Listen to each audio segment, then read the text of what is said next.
Hey everyone, I've got a quick update for you that I wanted to mention. My course, The Waves of Focus, Guiding the Wandering Mind, will be open for enrollment from April 24th through May 2nd. To help promote it, I've got a free webinar that I'll be running called The 8 Gears of Work.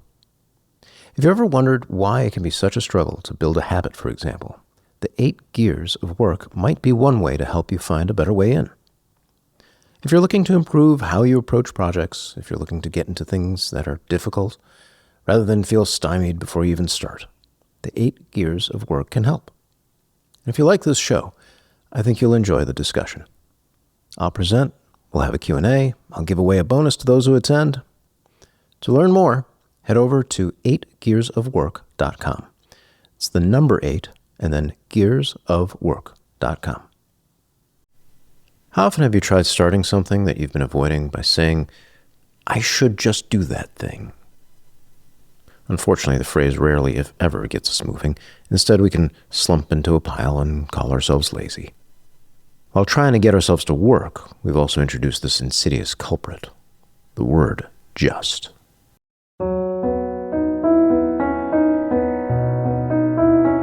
Welcome to the Rhythms of Focus podcast for wandering minds who are tired of feeling that they have to force themselves to make things happen. Maybe know that when things line up well, that tendency to wander actually becomes a powerful wave of focus. I'm Dr. Kourosh Dini, fellow wandering mind. It wasn't that long ago that I struggled to make things happen, whether it was to remember when to pay a bill, do things over time, or look at a list without feeling repulsed. Fast forward through years of study and practice, I can now not only deal with the world, I can be creative, playful, and engage in the ways that make sense to me. I can be a doctor, musician, father, still play games in the evenings. I've created this podcast to share these ideas so you can do the same, hopefully with a lot less of the troubles I needed to go through to get here.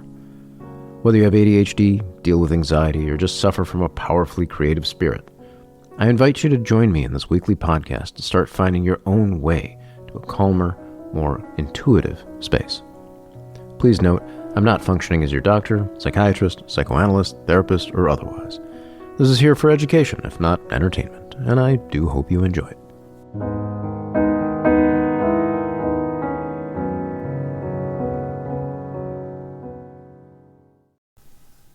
The word just so readily slips into our speech. It's as if we're trying to say that the work, whatever work we're avoiding, is easy. Once we start, we'll be moving. Using the word just is often an unconscious attempt to trivialize the emotions of the work, or at least those that surround starting it. It's not easy. We know it when we hit a wall. But since the word is so often unconsciously invoked, we don't see the wall. Just is a gatekeeper. By ignoring the word just, we allow it to keep us in the world we know, protecting us from dreaded feelings, albeit at the cost of self-esteem. It's this sentinel of procrastination guarding us from actually examining any ghosts of negative emotions we fear lurk within the work.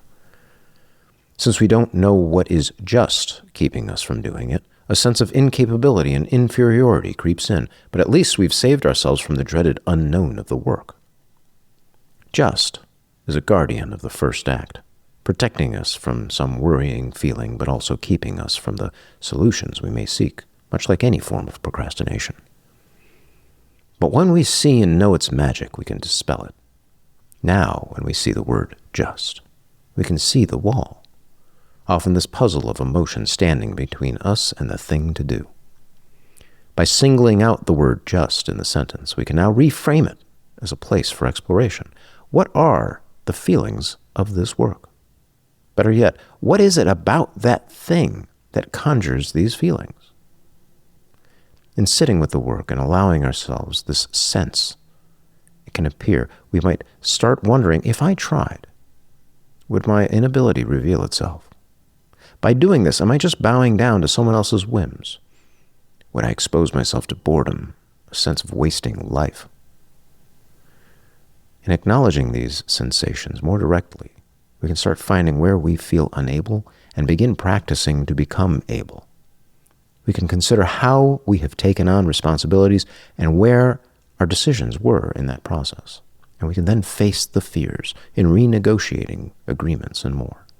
Agreements with ourselves and others. None of these are simple questions to answer, but starting tells just to step aside so we can enter Act 2.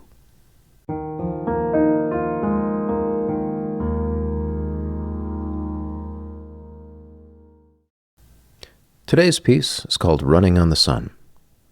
I don't know why anybody would ever want to run on the sun. It seems mighty painful. The gravity would be too much at least. The floor would be pretty hot, just all around inhospitable. Nevertheless, such is the title of the piece. I hope you enjoy it.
If you've enjoyed what you've heard today, kindly subscribe, rate, review with whatever app you're using. If you're on the Apples, press the Apple buttons. If you're on the Spotifys, press the spots. If you're on the YouTubes, press those things, whatever the things. And if you're feeling especially generous, consider leaving a review. Maybe mention your favorite piano piece or just say hi. Your support helps more wandering minds find this podcast.